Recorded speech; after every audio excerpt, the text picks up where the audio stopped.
Thanks for coming for this industry breakfast session. I would like to recognize His Excellency, the Executive Governor of Kebbi State, Governor Abubakar Atiku Bagudu. Thanks for being here, sir.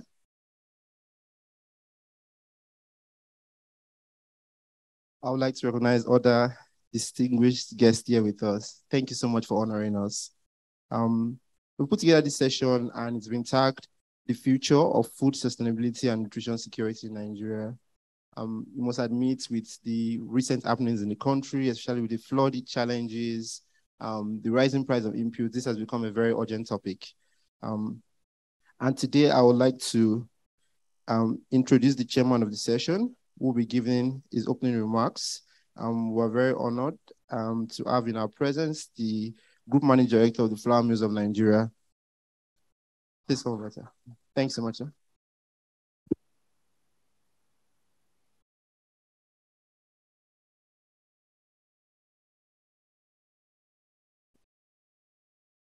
Right. Good morning, everybody. I think the time was set because we're all expected to be farmers or something. So, that's based on. So first, as Ayo just said, this is topical, but topical not just for what has happened recently, but for world events in the last few years.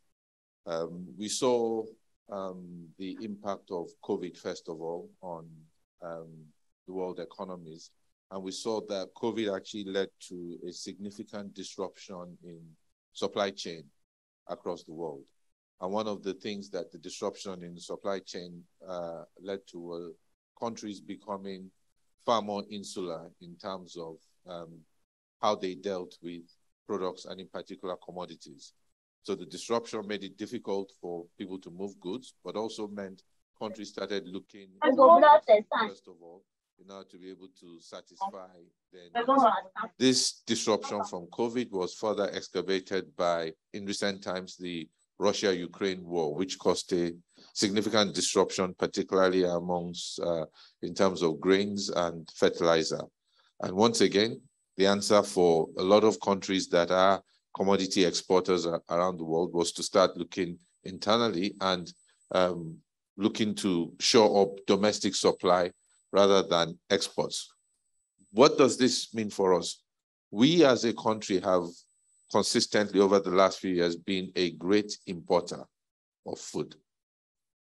And if countries that we depend on are going to continue to be insular, it gives a bigger imperative for us to look inwards ourselves to food, to domestic food production, for us to actually ensure a high level of food security.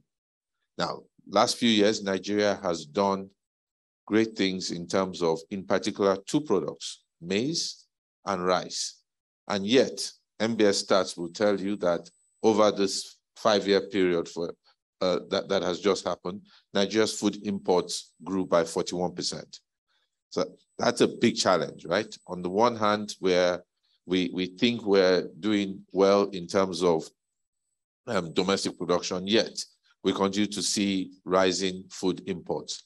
And if we look at what I'd spoken about earlier in terms of how the world is looking far more insular in terms of supply chain, that's not good for us.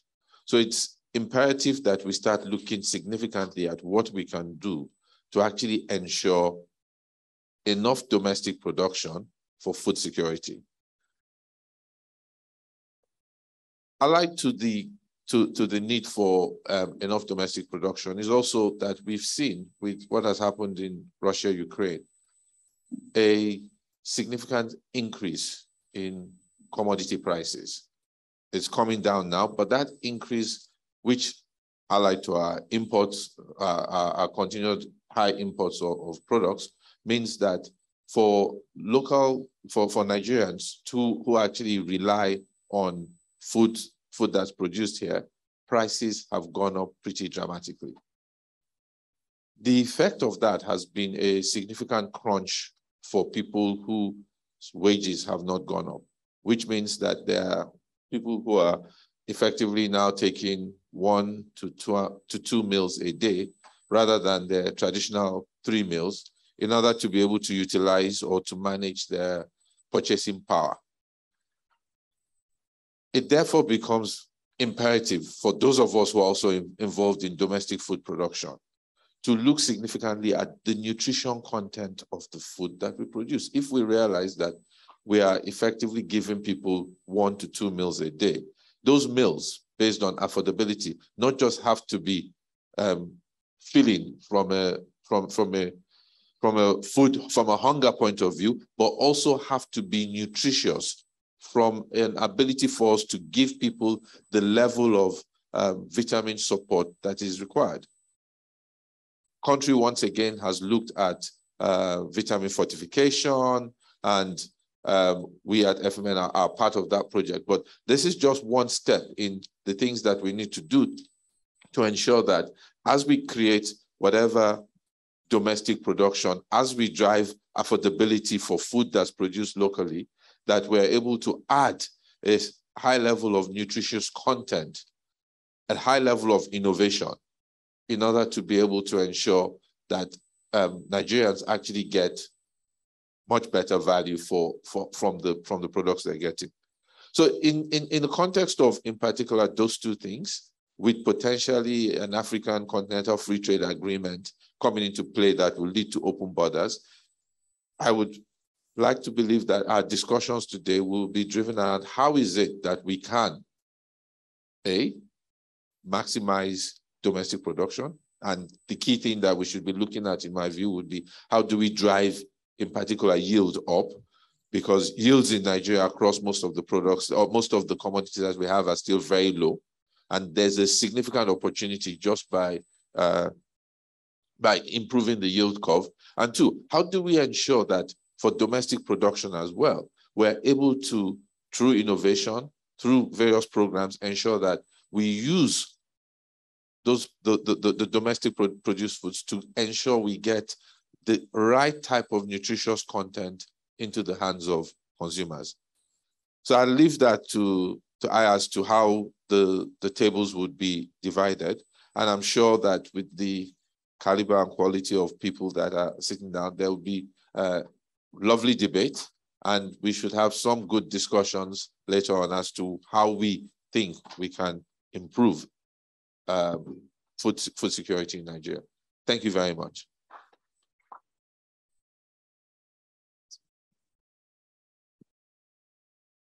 Let's put our hands together again for the chairman. Thanks for your beautiful remarks, sir.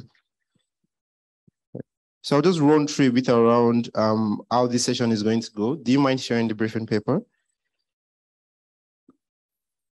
Okay, thank you. So today's focus is on the future of food sustainability and nutrition security in Nigeria. Just to introduce myself, my name is Ayari Kawe, and I'm one of the co-founders at Thrive Agric, and excited to be working on these events together with NESG. Good opportunity to sell myself, so I will not lose it. Just a bit around Thrive. We work with a little close to 500,000 farmers across Nigeria, where we're helping them to finance them, provide technical advisory, and just connect to markets. So a critical example is we'll probably be in a state like Kebbi, working with the governor to help us support his farmers, get the grains out, and then sell to the GMD, your flour mills, and ensure that it's a win-win for everyone. So that's sort of our work. All right, I'll go straight to the presentation. Okay. Please, next slide.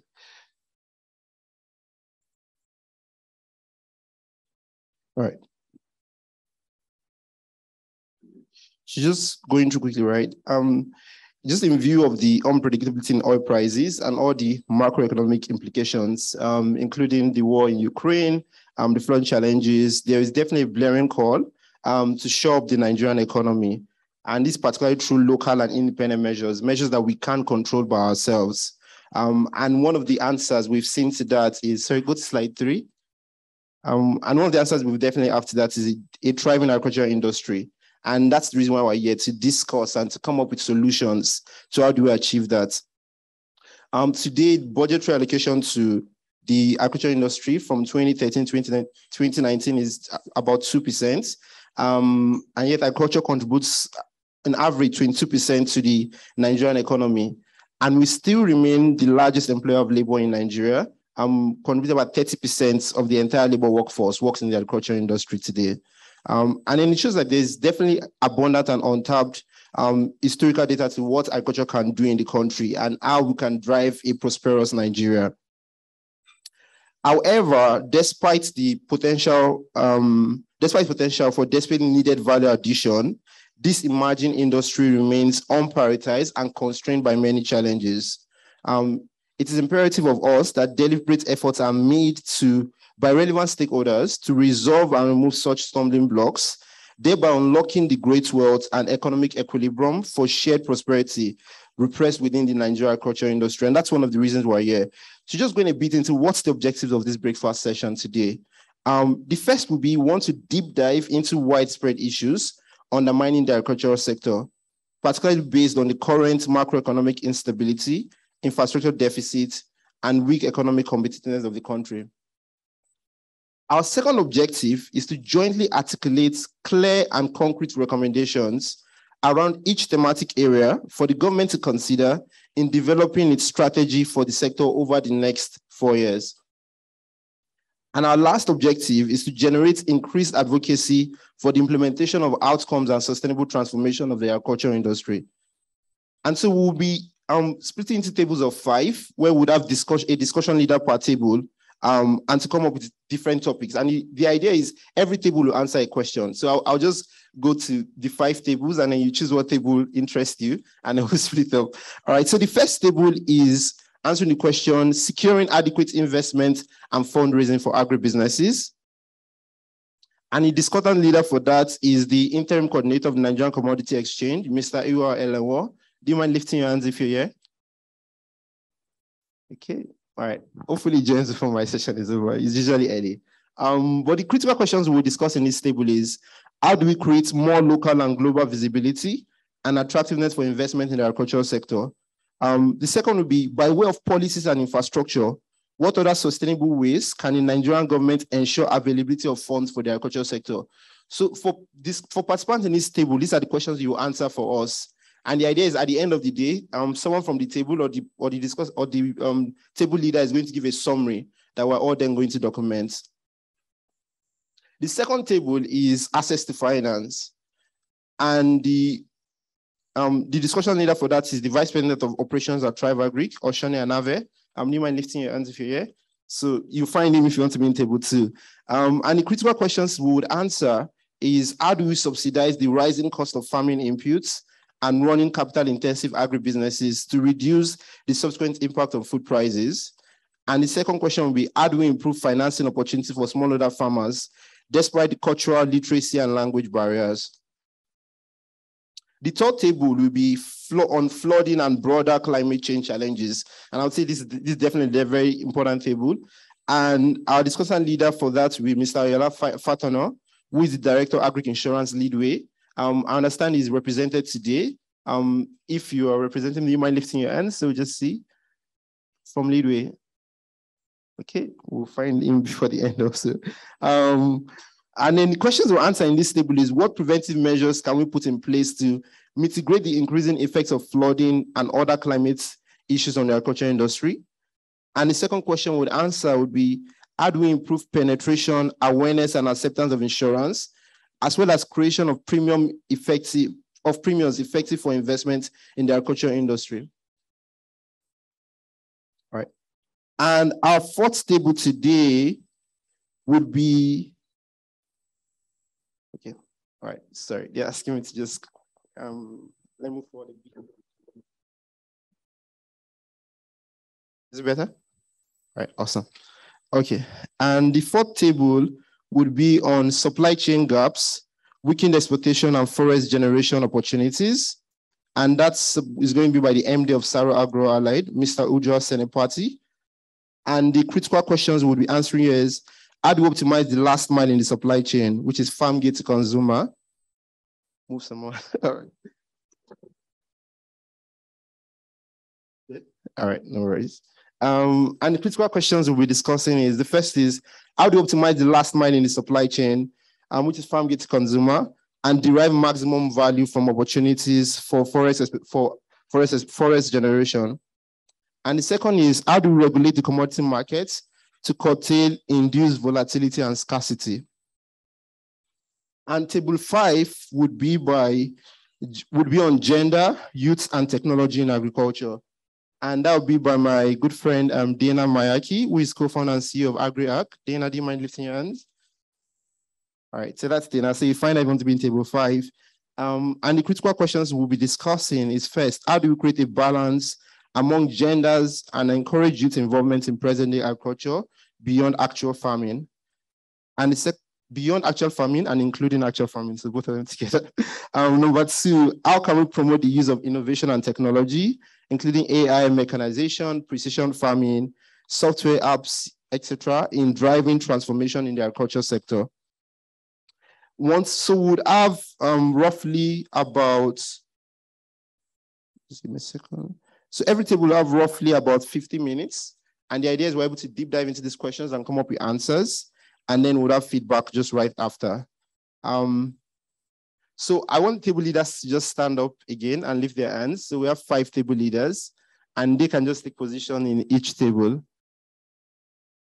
All right. So just, do you mind standing up? If you're a table leader, just stand up and stay in one table. So we have Oshone, we have Dana. So that's 2. There are 3 more tables. Do we have Ujwal? Is Ujwal here? Do we have the representative of Leadway Assurance?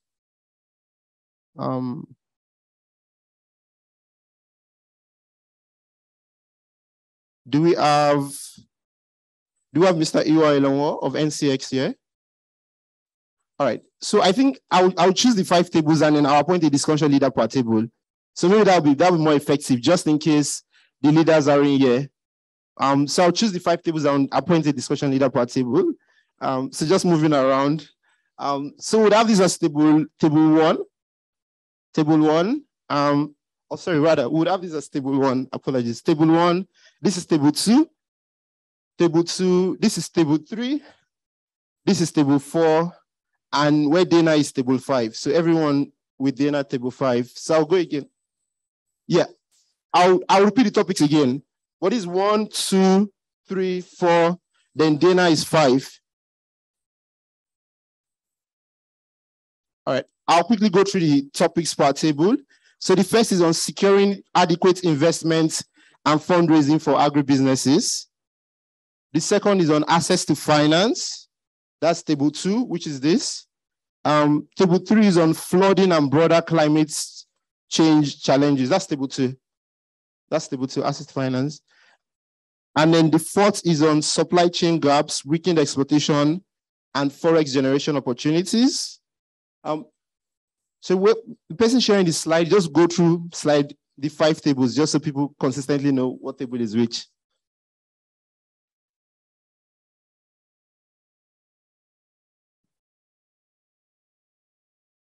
Just running through again. This is table 1, that's table 2. This is table 3, 4, and then that's 5. So I'll give us 2 minutes to settle down.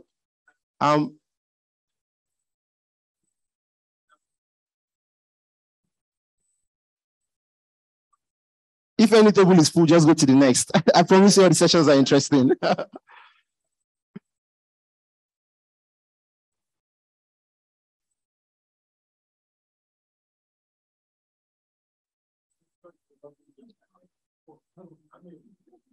All right.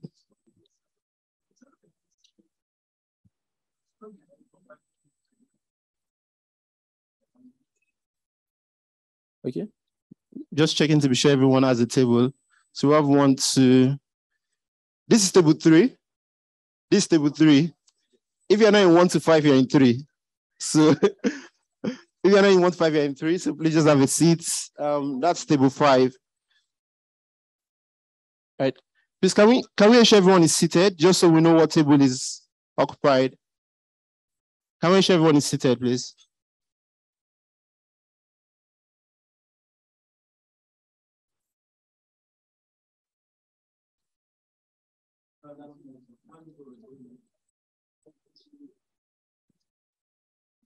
Please giving us 1 more minute to settle down. 1 more minute to settle down.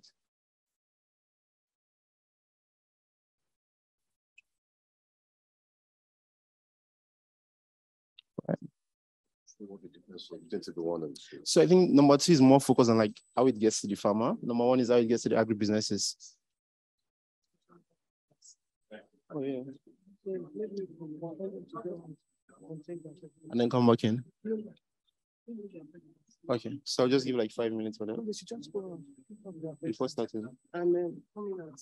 Okay. All right. So because this is a breakfast session, I'm encouraging everyone to, you can go out, pick up your breakfast and come back in like 2 minutes. If you haven't had anything, you need coffee or something, please feel free to go out, take your breakfast and come back. I noticed table 4 is fixing. Nobody wants to export. All right, so if I point out, I'll move it to table 4 myself. Oh, this is 4. Then where's 3? So 3 is missing. Nobody's interested in flooding. Oh, wow. Okay. Okay, but please, I'm just giving 2 more minutes in case for those who haven't grabbed breakfast to quickly get something. I'm giving 2 more minutes. Anyone that hasn't grabbed breakfast, please quickly get something. The slides, you keep moving from table 1 to 5, just so you know what every table is. I'm giving 2 more minutes. I notice the governor's table is the fullest. Perhaps money is being shared. I'm joking.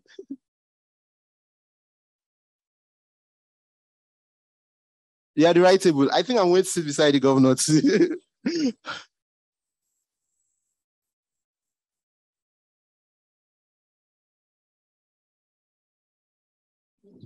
Running around social media where somebody doing a donor session or a donor event. If you're outside and grabbing breakfast, please try and just pick it and bring it in. The idea is that you eat it while we're inside here. So maybe we should introduce ourselves before we start. Okay. Yeah, that will allow me to catch some.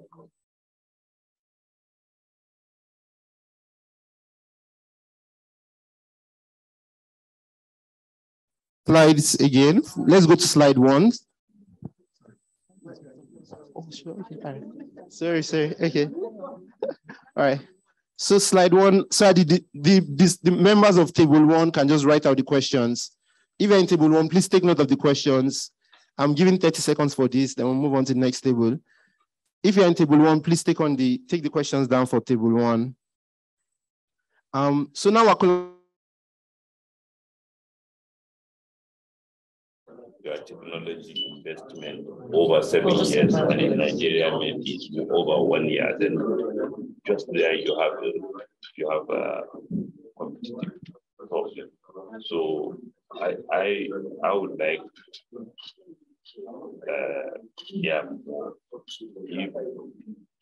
if there is a recognition of such issues, so that we can put pressure on policy making to recognize the need to even tinker with our financial reporting in agriculture, such that we can ensure that we are putting those who are going to more technology-driven agriculture on the same competitive with others in other countries. Yeah. And then for the gender, see what land issues, for example, in chemistry, maybe 60% of the rice processing used to be done by women. Yes. And then all of a sudden we started the potential rice initiative, which big pillars coming in the market. How do we ensure that we preserve those people in having here and reimagine for a number of other areas. So in case we did to ensure that they don't by giving them more scale means that and ensure that some of their markets are protected. But sometimes when you are exposing your system to international competition, there's a limit to how much you can do that. So again, I'm interested in hearing gender-specific issues that maybe we can we can bring to the attention of the National Security Council or the National Economic Council, which is the body where governors meet monthly, because we have to have more women into agriculture and agriculture-related activities. And I'm glad, regrettably, to hear this point that even in university, somebody who is tragically, if you frown at agriculture, I think we have had this challenge in the banking system where some departments of banking are considered more exotic. Yes. Treasury, and no matter where their families are constant training, personality, learn them to work with data processing, for example, they feel, no, if I don't do this, I that's my own prayer also to hear, but unfortunately I'm off. So I think between 7 to 8. So we have to function as the person who is attending. So I don't know whether I can have my details, but I can also leave my details so that I can have a summary of what is done. My 005 924 78 Yes. Thank you. So we'll share with you. A text message. I also have your number that please feel free to call. I'm interested, particularly on gender. One last thing. We feel big companies can do more if particularly for products they offer. I know that the cassava company that is now doing Sobito in Oyo State. Yeah. And we felt that with that, we can maybe on the back of that we can mobilize more women. Yes. We're not discriminating like this is a man. That their story to tell, especially and solve a lot of access problems if we just do some match. And we build companies like NESG can participate in outgrow skills that recognize women and then maybe even state government can come in to solve land access problem. I will certainly call you to talk to you about Owen. And you already have it. Yes, I have it. You have my number. I regret to say that I have it. Thank you very much. Thank you. Thank you. Exciting. Okay, so maybe, yeah. Do you want to shed more light? Can I make a couple of comments? Sorry, just on this.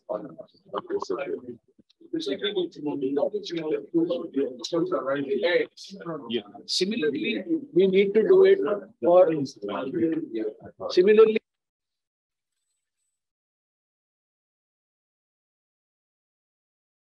For commodities which bring in cash into the country or which is bringing the products into the country.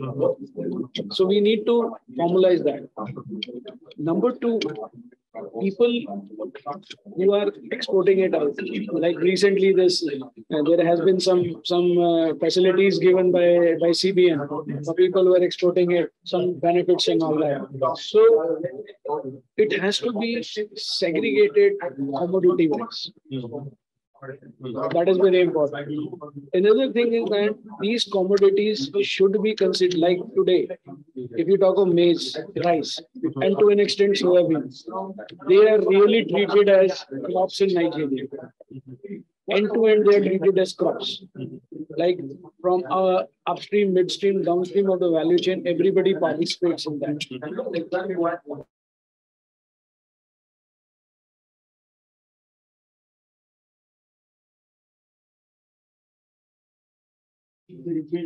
That is meant to develop. They actually have you cheap.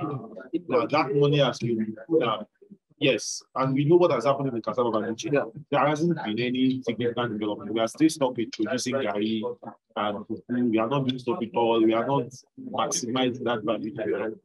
The investment has been really on that. But how that will impact competitiveness is when I add all of that, and then when I also add my inefficient power, because I'm not enjoying power from the grid, I'm paying for gas or diesel. When you load all of that up, when you compare with pasta that is coming from Turkey, that is not exposed to all of those costs, you are not competitive. So then becomes the problem. So from our perspective, government needs to relook import tariffs, especially for food-related products. I mean, we understand government is also trying to generate revenue. There are other ways. I mean, if we make more money, we pay more taxes. If we export, the country generates. What do we need to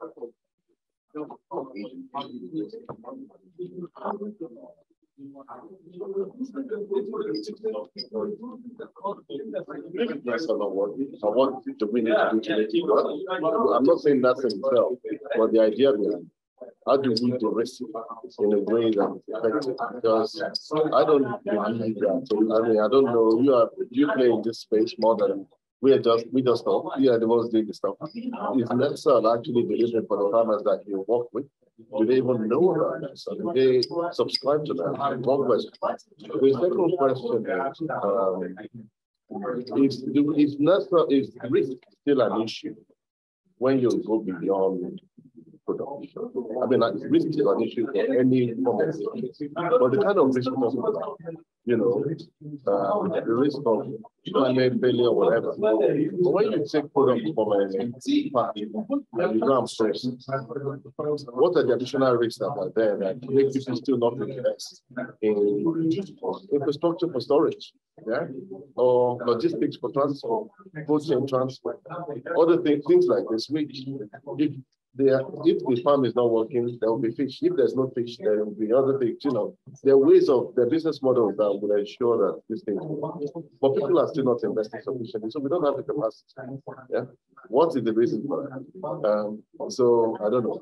I can see the gentleman that's smiling. This was a farmer and the finance. Yeah. So why are you not putting money into the I have tried to. Sorry, I missed a bit, so I don't have much time to say it again. Yeah. But I think so number one, it's the externalities that are part of the second, like us. So well, we need to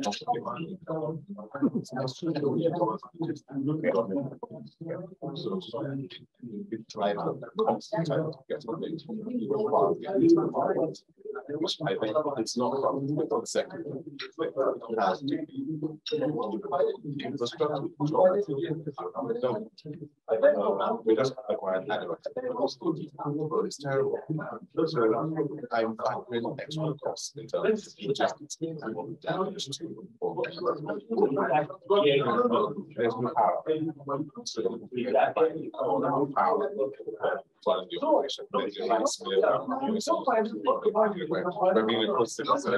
So I'm paying significant cost in capital required to complex goes up and down.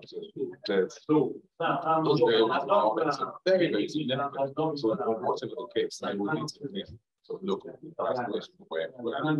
Those are the answers that but I thought most difficult is whatever the macro picture is, you have to deal with your 20% allocation. How do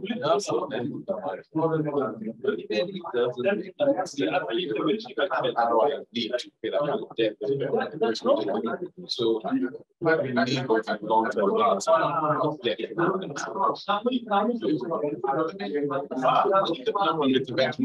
by the CBN, about 10 years. I think we did audit of utilization.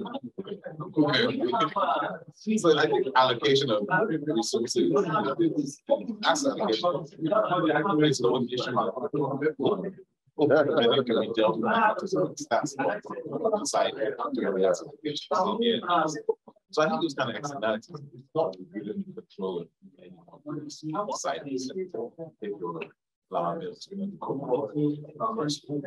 do anything. Well, you can. They're fixing it. I'm fixing my road. And they cost to fix it. I'm providing power. Externality of things that significantly impact the kind of return. And when it comes to macro picture, inflation is 20%. There's no play in the sector that you just have to increase your prices. It's automatic. But I mean, rising food prices is one thing. I'm sorry? Rising food prices is one thing. Yes. But producing the food at whatever price is another thing. And so we see people who are investing, they're making a return because they sell whatever the market says, and so we see the situation going on. The externalities you described, they impact on many sectors. What I'm still going to get at, why is it that people are not putting their money sufficiently in agriculture? Why is agriculture investment? I think that's really the crux of it. How do we make the opportunities more visible and drive more investment? So,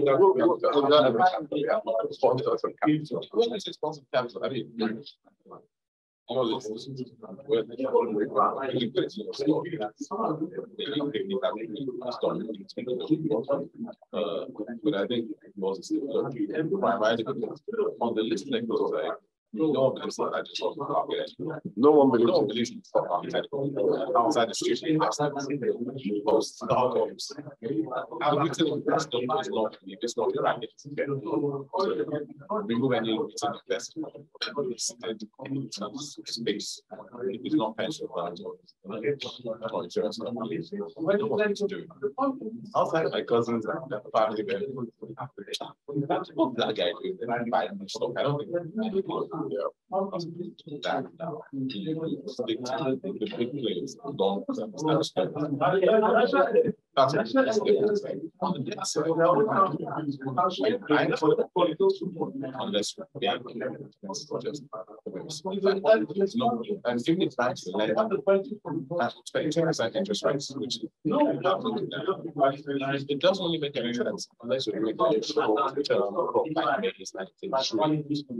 you can't make money year on year about 22%. So I think the key to that is the equity. Central bank mentioned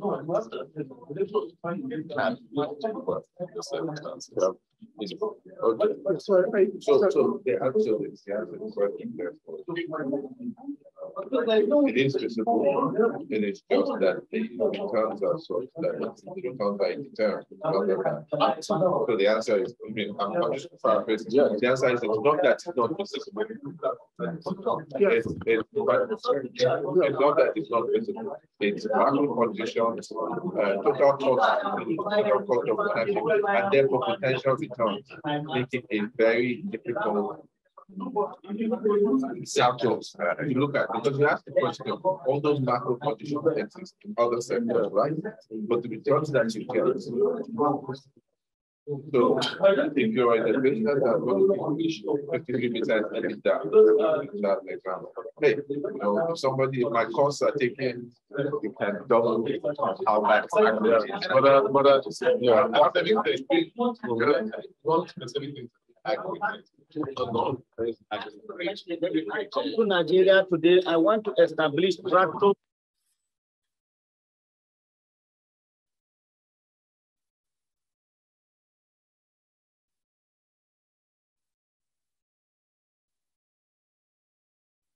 Structure of the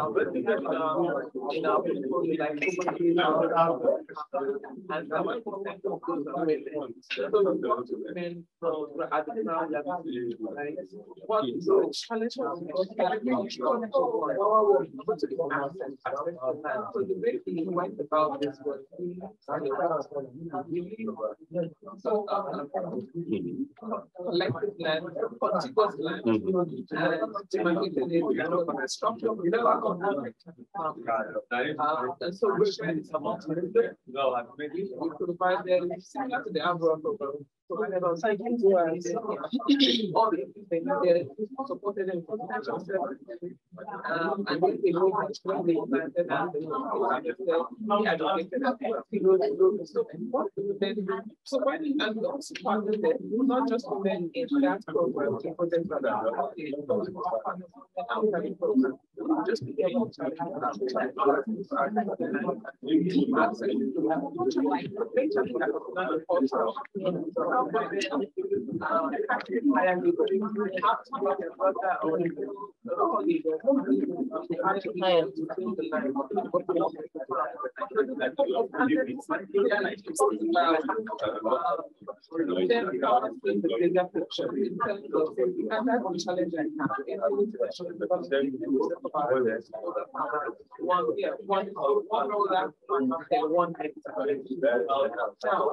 they have to supply all their needs. And most of the time, they don't get more than yes, the remaining years. And like this one, so it's more productive to plan during the dry. Yeah, but they don't have all capital. Yeah, but it's kind of intent. Even though at the end of the day, it's more productive. Yes, so there's a financial challenge now. They save the money to training, the next thing they are struggling to buy it again. We have some of that. More farmers, and then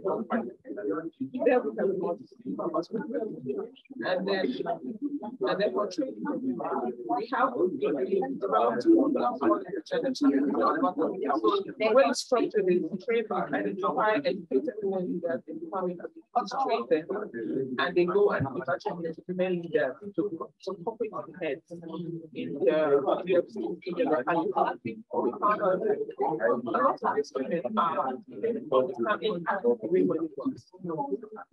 they know how their savings, they know how it's understand the benefits of having a family. But then it's strong because they have more banks, and then right? So they don't understand what how banks what we did was we focused on teaching them about savings. And then we had cases where some of the women will spend, you know how the family is, they'll spend all the money at all, buy fertilizer, you pay for opportunity, you pay for website screen, opportunity, you pay for things broken down. And when people accepted what they had, first of all, they didn't do that they had to spend. Two, when they harvested, they saw their yield. What they came in the loss, what they got, and what they have spent, they was about you want to know, like, actually in their life. So this is the thing. We now know that, you know, like, they added vibes to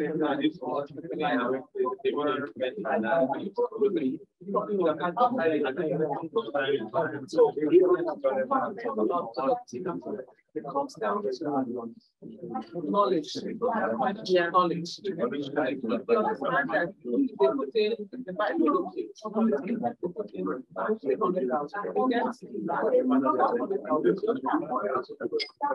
as opposed to trying to save more money, and I can begin to so then that. So we have those two programs. Also have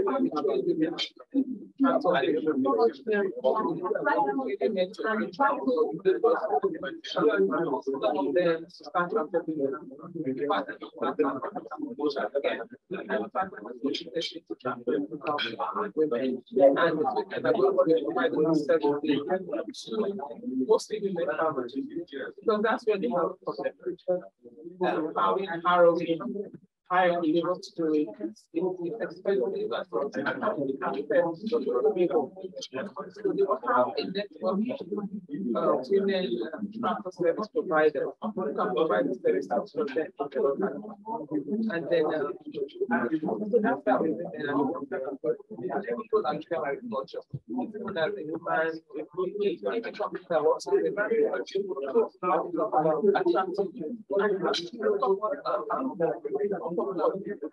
so there are two things. Are we talking about what are we talking about? In current production and production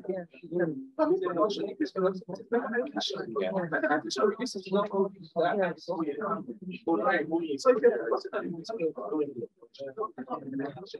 we're talking about employing youth. Post-production, making that more attractive infrastructure. How many meals do we have? Can they service?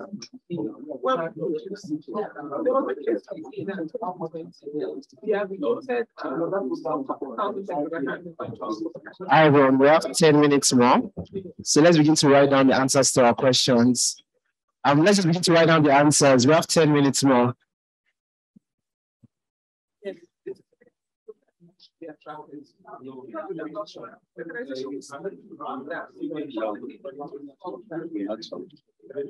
Medicalization, but also in that case, you have soap production in any country in Africa. This is not the point to me, and there are many points.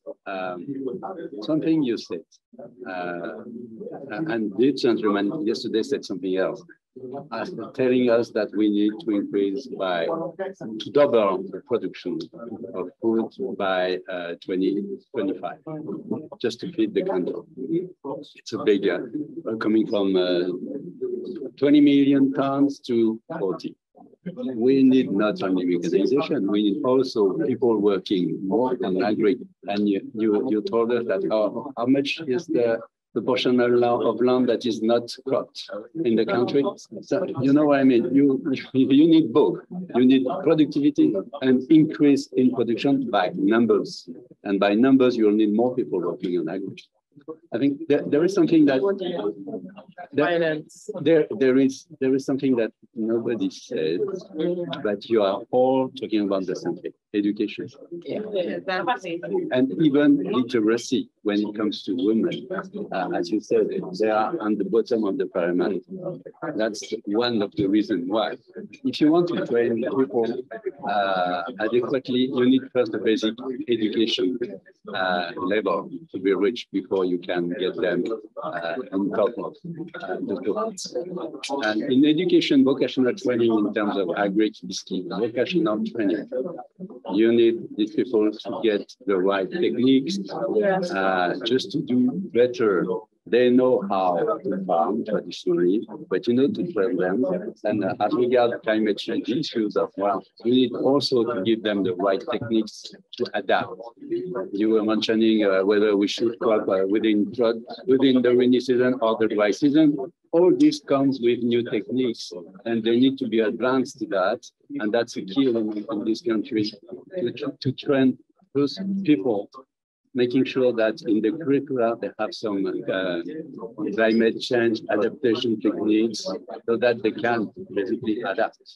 But as far as gender is concerned, to me, the issue is the basic education point. If you want them more on agri, you also need them have a better basic education. The question, but do we have as much technical technicians in that area to provide that much vocational training that That's basically where the government should work on. And we are building a program with economic growth in the Ministry of Budget and Planning to pilot in 3 states the rehabilitation of TVET centers. We want these centers to be center of excellence. If you want to showcase on the agri, you need good educational facilities on that. And also, I remember something that struck me. I was discussing with my counterpart at IFAD, And she told me, okay, she was engaging with youth back in agriculture, quite well-educated person. And we were talking about smallholder farming, and she had the pushback from the room, from those guys saying, no, don't call me small farmer. I'm a CEO. I'm a CEO, even if I have only 1 acre. I am a CEO.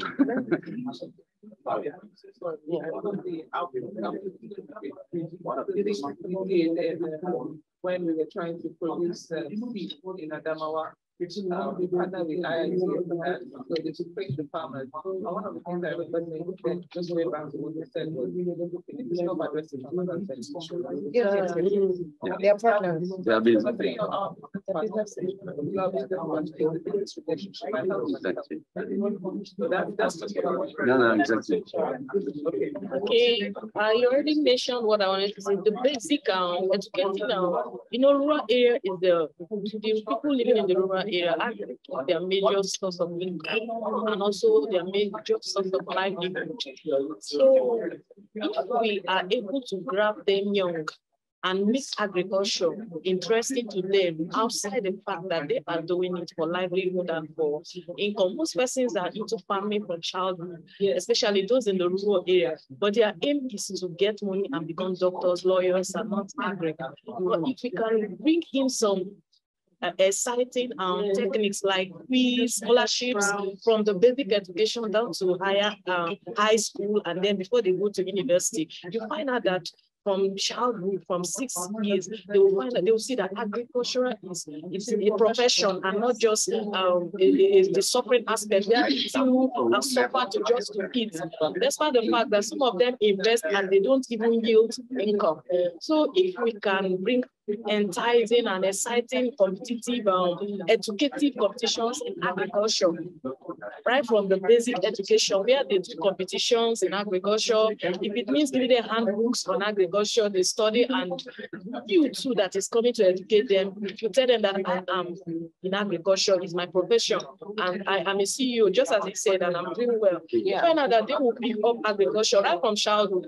And once a child develops the idea that I want to study this, you can't debate that child. And you find out that would make it interesting for youth, because from teenage, let's say from a kid of 6 years, and him or her have the idea of studying agri from childhood.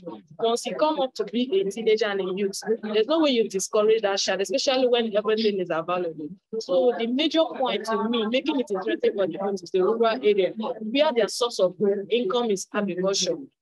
Making them not to see it as a source of income or where to get food, but making it for them to know that it is a profession that can also make you outstanding in life. That is the basic way to make it interesting for the youth. If the government can look into this rural area all around, like I'm from the south, and the insecurity aspect is also a major thing for us there, because bunkering is in there, and these bunkers are especially in my own place, in the where people may go to farm, farming and doing all sorts of things. The farmers too are scared, because most time they eat from what they planted, and those boys are there doing their things.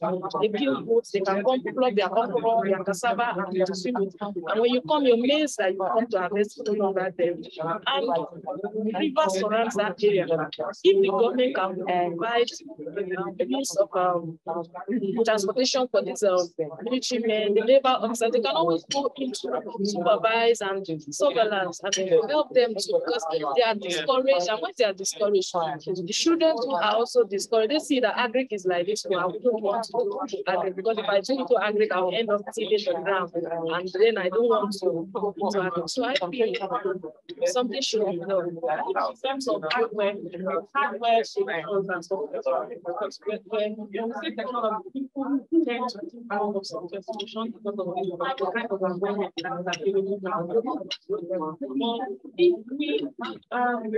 we also encourage, I like to look at the production of technology. There are needs sometimes which make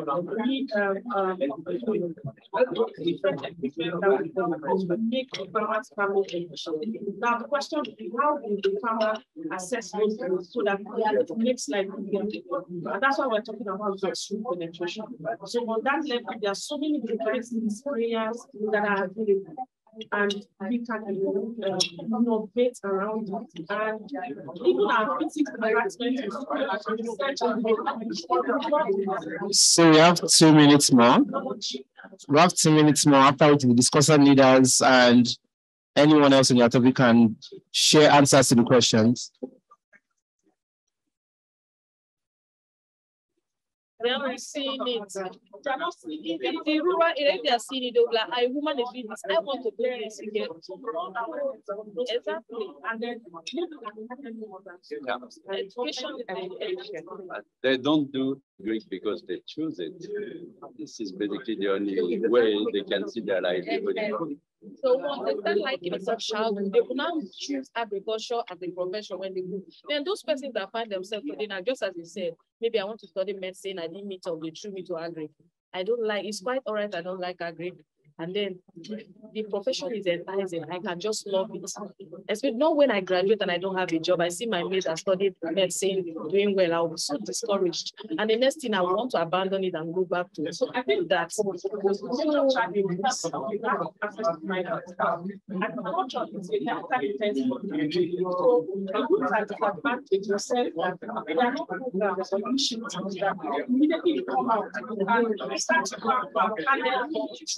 and you are supported behind us so that we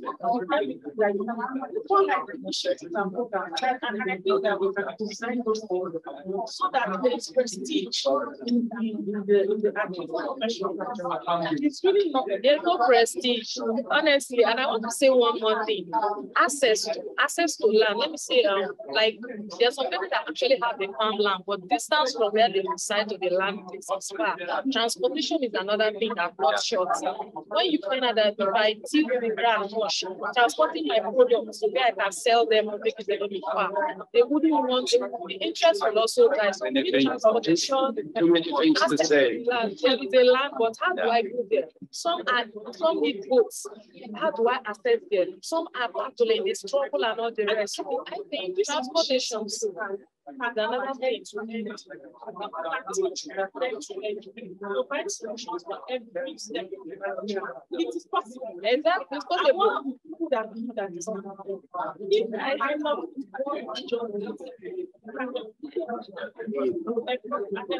different states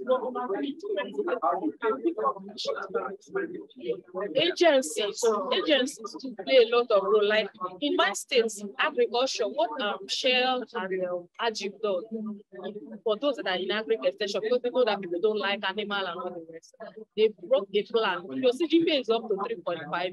There's this in your year one. They pay you every year 250,000, I think. So that makes people that are in year one to study hard to meet up to that GPA.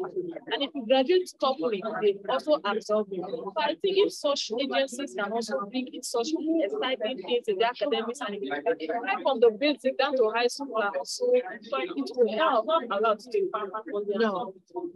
Talking about an example of what Shell was working by company, right? Yes. So I'd like to say something. To answer our question, how do we attract more youth into agriculture? I think that we first of all need a holistic plan. You know, we come to this conference and we're talking about everything. So it's a value chain approach. I think we have to have a value chain approach for what we want to do. Why do we want to attract more women and more youth into agriculture? But answer the why. Like you said, you need to improve productivity or you need to add value. And at the end of the day, I think it should be to improve livelihoods, to provide employment, and to ensure that we have farmers going into the next generation. Today, the average age of farmers is over 50. They won't continue farming for a very long time. So we need everyone. So we've come to the end and the strategies that we put in place. Hi, everyone. That's number one. And the second thing is how do we adopt technology into agriculture? Okay. Hi, everyone. Let's round up. So we're going around the tables now to get feedback from every table. We're going around the table now to get feedback from every table. Hi, everyone. One house. Can everyone look at me? Hello. Hi, table one. If I say hi, table one, say hello. Hi, table one. Hi, table two. Hi, table two. Hi, table three. Hello, table four. Hi, table four. I need everyone to say hello. Hi, table four. You say hello, then you stop talking. Hi, table four. All right, table five. All right, guys. So I'm going to say hi, table five. You say hello, then you stop talking. Hi, table five. Thank you. All right. Thanks, everyone. You already said hello. All right, guys. So we're focusing on. We're giving the mic to table one. Hi, everyone. Focus on table one. We're giving the mic to table one to get their feedback from the session, so we can document that.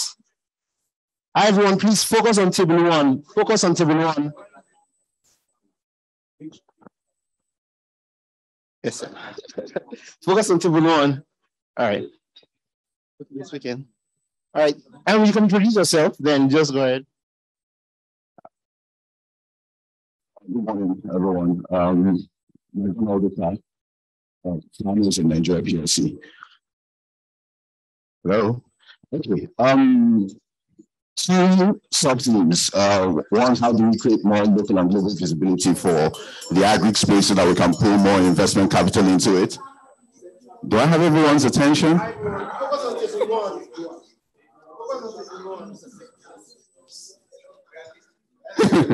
Okay. Yeah. All right. McDonald Luca, Flowers of Nigeria PLC. So we had two sub-themes to deal with on this table. And by the way, ours was to figure out how to secure adequate investment and funding for agribusinesses. And the sub-themes were, how do we create more local and global visibility for investment into the agri space, and then what other policy vehicles, instruments, etc., or initiatives, innovative initiatives can the government employ in circulating or stimulating investment into the agri space. And what we did, because eventually, as we discovered in the course of our conversations, those two issues sort of overlap and then they glide into each other. So we just sort of distilled four basic solutions or ideas. Now, our broad view is that maybe the visibility concern is perhaps, I don't want to say exaggerated, but perhaps bigger thought than actually is.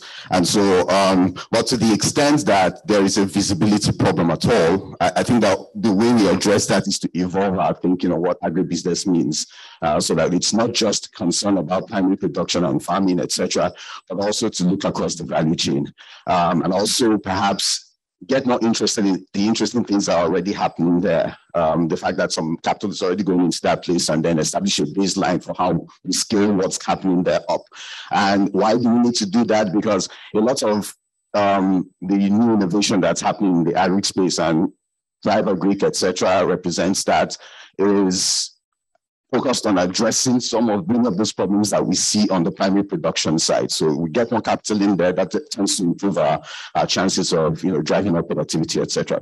But then going back then to dealing with the core issue, so that it's not just a case of visibility. I think the key thing that we need to do, because ours is still a farming economy that's largely based on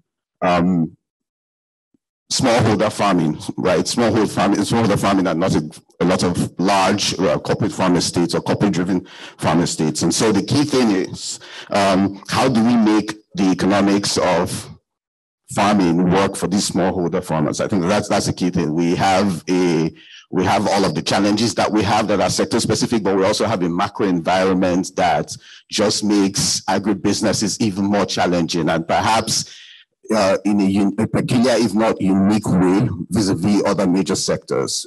Because of constraints to ROI, how do you get the kind of ROI that means that if inflation is north of 20%, and interest rates are therefore also moving in that direction. How do you get the kinds of returns that make it continue to work for a private investor? And so the key thing is focus on the kinds of solutions that will make smallholder farmers, the economics of smallholder farming work. And part of that is, okay, driving more of the capital into those extension services, right? Driving more of the capital into those extension services, the kinds of more intensive focus on the R&D, the seed quality, those things that will ensure, one, that you get yields up substantially, so that even just by appreciating the improvements in yields, investors and private capital investors are encouraged.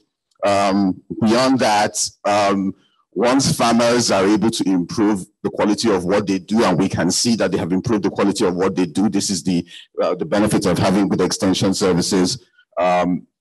You can also stimulate more investment into the sector. And all of this just feeds into the key metric that many investors are worried about, and that is risk. So by the time you're getting yield up, you're getting farmers to better secure, better handle what they are producing, you're beginning to address some of those risk concerns, and therefore you can stimulate capital that way.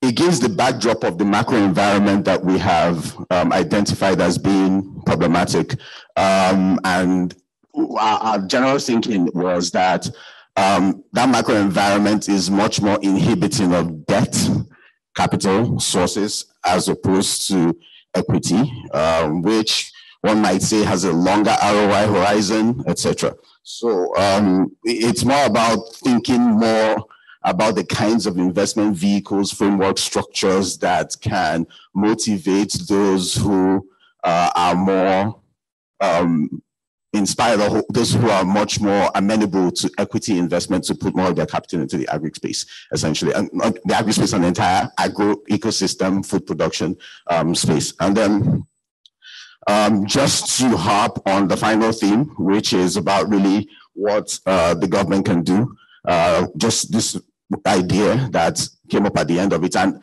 is set in the context of what is already happening at a more macro level within the economy.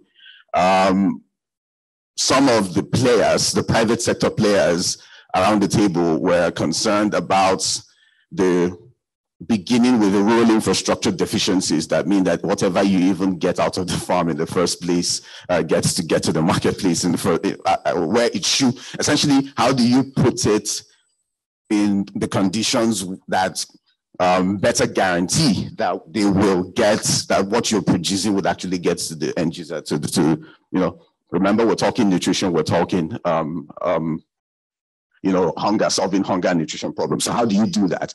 And those of us, well, large corporates in this country have benefited and gotten to make contributions to our continued drive as a country to address our long-standing infrastructural deficiencies through the road infrastructure incentive scheme, the tax-based road infrastructure incentive scheme that's couched in Executive Order 7, I believe, of 2019, where private corporations get to fix key infrastructure, maybe trunk B roads, and then in exchange for that, they get tax incentives from the government. So one of the ways in which we think that we can begin to look at addressing those infrastructural deficiencies that aggravate our post-harvest losses and diminish yields, etc., is to see if we can replicate that sort of model, especially around in the rural infrastructure space that surrounds a lot of our farming assets and farming our farms, essentially, where a lot of this production happens. So these are the 4 things that we're able to distill out of our deliberations. Thank you. So if you will help us type that out, we'll take it from you after the session. Thank you. All right, so now we're going to table 2.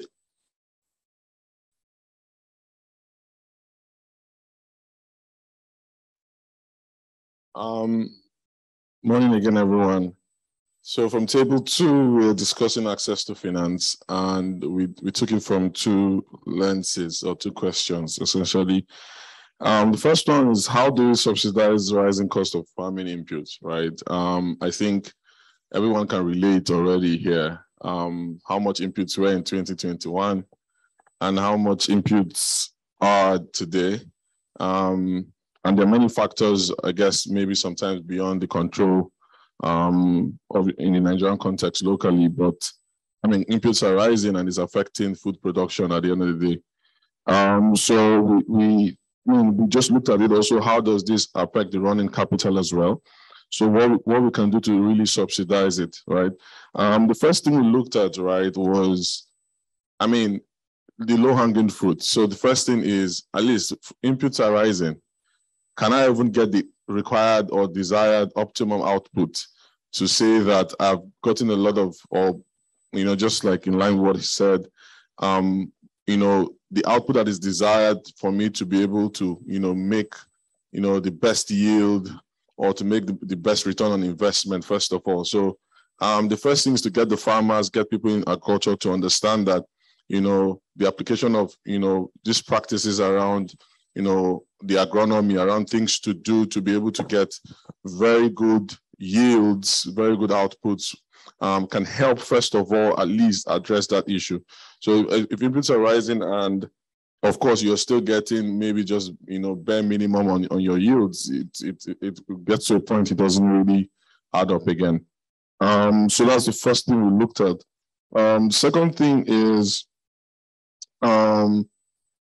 we looked at infrastructure. One of the things we're looking at is, again, I won't say it's low-hanging fruit because, I mean, the government needs to come in here. It may take time, but I think there are some things we cannot maybe control in the immediate, like the war in Ukraine, some other things that affects price of inputs. But at least we could say, if we could reduce the cost of logistics, some of the inputs really, when you look at it in critical sense, logistics, you know, within the year just has really affected also the price. If we could get roads in a better condition, if we get a bit of accessibility solved with the help of the government, especially, I think that will also help. Also on just around, you know, stuff that could help around irrigation. This is also government putting infrastructure that can help that your cost of production is reduced rather than increased. And that way, though inputs are increasing, but you could still get enough, or your cost of production is reduced or stayed steady, and that helps to still, you know, make farmers or people in agriculture get good return at the end of the day.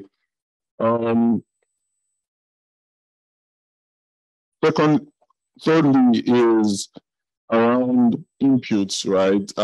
I think there are different bodies that do, like for the seeds, the Seed Council, they try to regulate.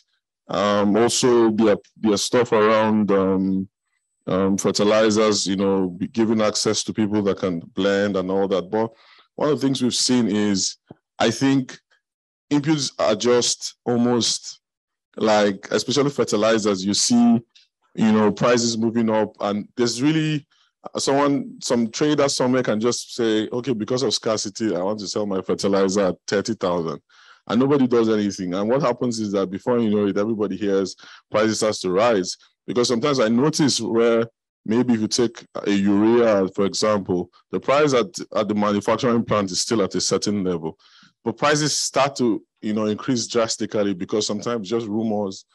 So it's really easy for just prices to move for just some funny reasons sometimes. So if we can get to a point where some of these councils or bodies that regulate some of these things or give, you know, certifications can also maybe go into finding a way to really like stabilize the market prices, maybe through information sharing, through sensitization, through enforcement or penalties, that will help.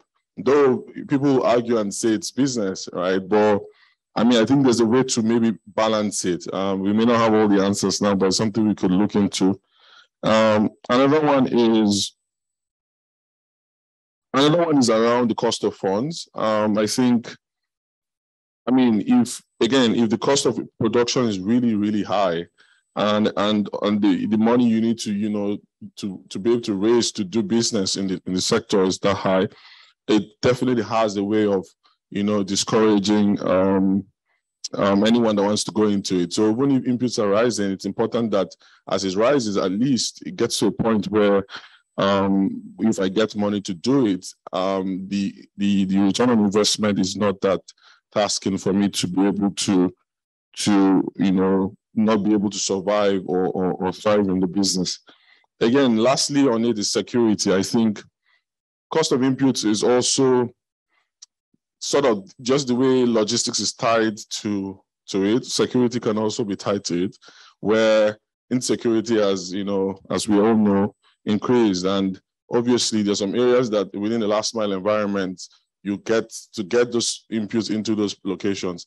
As high as they are, it just increases their cost sometimes maybe 20-30%, because of all these issues around the penetration, around insecurity, how to get those inputs within the farming communities increases significantly the cost of inputs.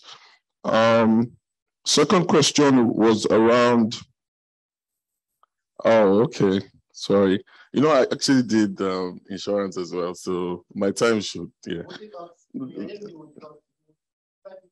Okay, so how do we improve financial opportunities for smaller farmers, right, despite the cultural and literacy and language barriers? So essentially we're saying for this, how to increase financial opportunities or improve it for smallholder farmers. First thing we said, I think a lot of people will argue around the Anchor Borrowers program. For me, I'll say on paper and everything, it's a good program. I just feel we need to look into it again and reorganize it. Maybe where it's failed, look into it. Where it's done well, you look into it again.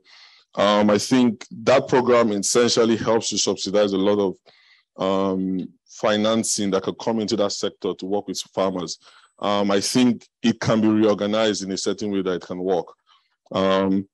Secondly, we said technology. I think visibility is one of the issues. If you don't know a farmer and know his name, his location, his KYC, you probably cannot finance that person. If we can get technology to bring that kind of visibility, it will help. Then infrastructure, again, broadband penetration, internet is really lacking within these last mile communities.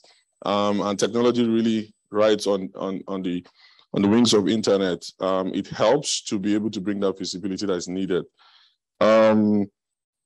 Then let me just rush up on insurance. We looked at insurance quickly as well. And first question was around preventive measures. This year we had a lot of flooding and stuff. I think the Pula chair that was here was just helping us give us some good take on it. And I think first thing is around just really marketing insurance in a way that is not the conventional way. So suggestions were around, on inputs, within the communities. People need to even understand, first of all, what insurance is. So I think there are some new programs to find a way to put some notes on insurance, on inputs, and the rest of them. The last one is on insurance around things that can be done in terms of reducing issues around the seeds, the inputs on insurance. So basically like flood issues and stuff.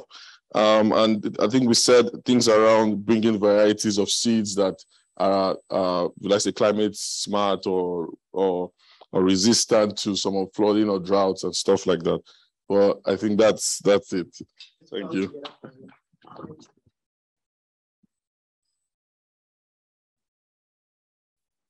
Three. Sadly, they've stolen up your time, so you have just 3 minutes. Table 4, sorry. Interesting. Good morning, everybody. My name is Bola Rolulade from Flour Mills. So our questions, we were meant to, let me just read them.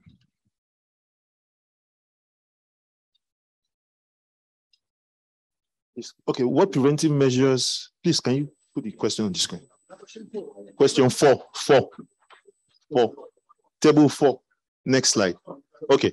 How do you optimize the last mile in the supply chain farm to gate and derive maximum value from opportunities for exportation and forex generation? So we looked at this in two buckets. We looked at commodities and then also looked at finished products. So because you could export both. So for commodities, some of the ideas are that because we all know when you export finished processed or commodities that you've added value to, you get more value. So you take cashew, for example. If you export raw cashew, you get 20% of the value when you export the processed kernel. So what we're saying is that you could begin to tax those that are exporting raw commodities and then use that tax to incentivize those that are exporting processed or value-added products, such that people are then forced sort of to start to do more of processing. Then we also believe that there is need to develop a grading system for commodities. So what has happened recently is that there's been a lot of rejection of Nigerian products that have been exported simply because of certain issues, maybe chemicals, using inappropriate chemicals and stuff like that. So there is need to develop a grading system for commodities. Also, we believe, especially for commodities like cashew, sesame, and cocoa, that are the biggest generators of forex outside of oil, that you could then have special policies for such commodities such that there is increased production of such commodities. Also, there is need to entrench. So we were talking about traceability and regulation for primary production, such that people have good understanding of how to use pesticides and the right seeds. Now, there is a policy that has been developed by UNIDO, West Africa Quality Assurance Program, that speaks a lot to good agricultural practices, traceability. There is need to entrench that such that there is increased acceptability of our products.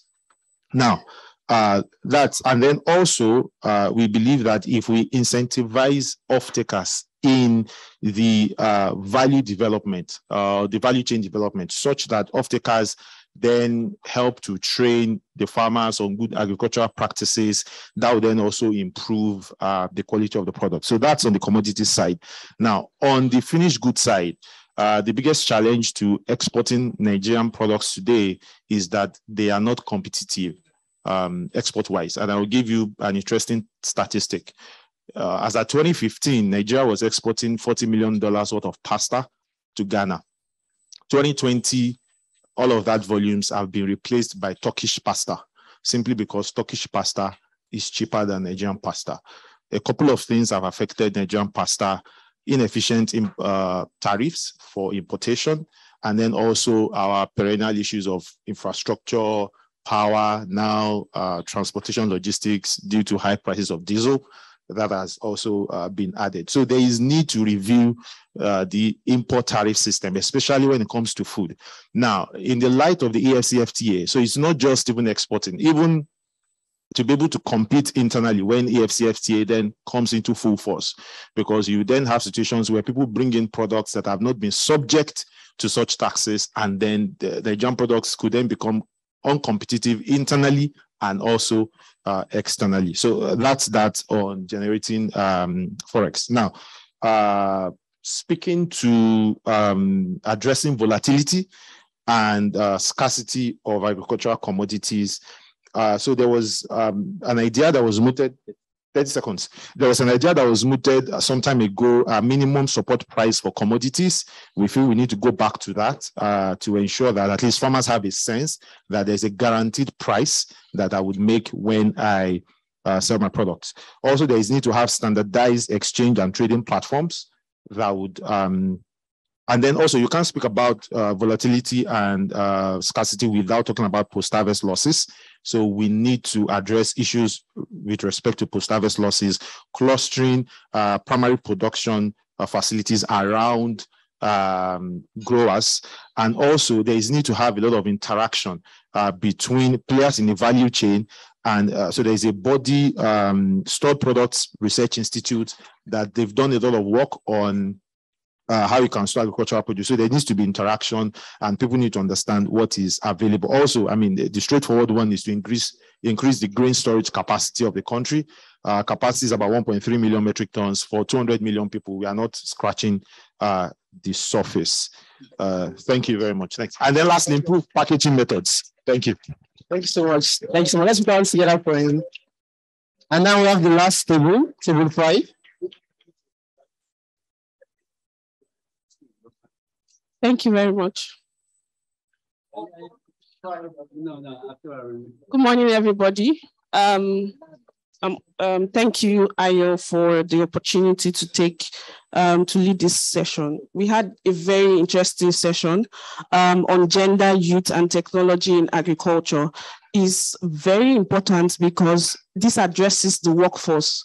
We could say a lot of things, but then when the workforce is not organized enough to deliver on the objectives that we have across all sectors, then we may eventually not achieve any work at the end of the day. So before I start answering the questions, I'll answer the 2 questions that we have all in one because they sort of touch on all of the points and they are interconnected. I would like to give some context. Today, people say agriculture is the largest employer of labor, especially youths, particularly in sub-Saharan Africa, in Nigeria. Yet, agriculture does not provide as much decent and meaningful work or adequate livelihood opportunities to maintain a balance between the needs and rights of the different generations. When we started out the discussion, we sort of thought through and compared the most attractive things to youth today in the country. Most youths want to go out of the country, and we call it Japa.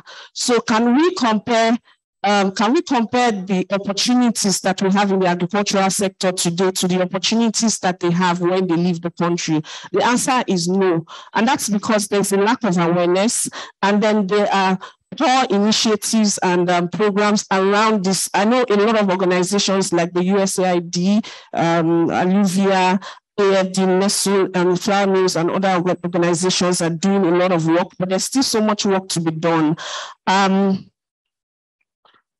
We touched on some sensitive issues that could be challenging or discouraging the youth from actually playing in the sector.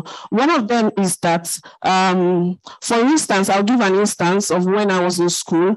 I studied pharmacy as my first degree, and we observed that from your JAMB or your post-UNE, if you score below a point, they just send you straight to agriculture and plant science, biotechnology. I know a lot of us can relate to that. But starting from the curriculum, I think that we can do a lot much better to increase the prestige that is associated with the sector. Many youths do not want to go into agriculture because it is associated with poverty, and it is not seen as a profession, and it is seen rather than a source of livelihood, just so that they carry on their day-to-day activities. You see many mothers just going into agriculture so that they could feed their children, and they don't even know they don't understand the economics of that. So there's a huge gap. There's a huge capacity building gap. There's a huge gap when it comes to understanding it as a business rather than rather than a source of livelihood to just go on day to day. And you hear a lot of civil servants saying that I want to retire in agriculture. I think we need to change the narrative. And someone also raised on the team here to say that farmers should not be categorized as beneficiaries. Farmers should be called CEOs and business people. They are agripreneurs, if whether we like it or not, because they control organized systems for them to feed the whole nation. So agriculture is a very important skill, and there are so many opportunities that we can see here, ranging from production to aggregation, sales and marketing, processing. Today, the normal youth who has studied pharmacy or medicine doesn't want to practice in Nigeria because the opportunities for him are better outside the country. But then if we are able to change the narrative, organize curriculum, in the institutions or federal institutions of technology and initiatives and structure their projects around farming and developing farming technologies and innovations that are applicable to our today needs, we would increase the interest in agriculture, especially from young people. The problem again is that most of our farmers are above 50 years and they, permit me for a lack of a better word, they are going extinct. So if we do not intentionally drive capacity building, drive these initiatives from the universities, from our technology bodies or from our educational systems, we probably will lose our hold on agriculture forever. And also, I wanted to state some points.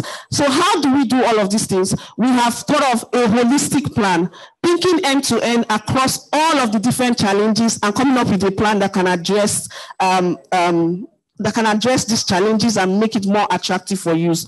In agriculture, you have artificial intelligence, you have sales and marketing, you have software development, quality control, quality assurance, agile project management, cyber security, and a lot. And just so that I conclude with this, while we deliberated with the executive governor of Kebbi State, one of his major concerns was that we need to make agriculture more internationally competitive with our contemporaries outside.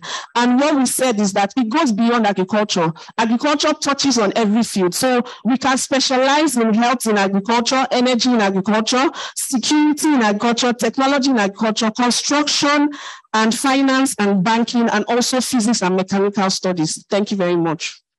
Thank you so much. Thank you so much, Dana. And then just jumping off table 5, we're almost wrapping up here. We'll just take a closing remark from the chairman. But then before that, the next session is a plenary session, and it's focused on exactly what we spoke about in table 5, which is, give me a second to pull that out, which is on envisioning Nigerian's future workforce. And that'll be in Congress on, and started at 9 a.m. So that's right. So let's welcome the chairman for his closing remarks. Okay. So just before you speak, sir, for 1 second. So the table discussants, the leaders, please, what's the results of your table? Please send it to the email here. So that's ijema.chime. The idea is we're going to pull it together and send it to NESG, and it's going to become part of policy formation, essentially. Thank you, everyone. I think all that's left for me is to thank everybody who's participated this morning.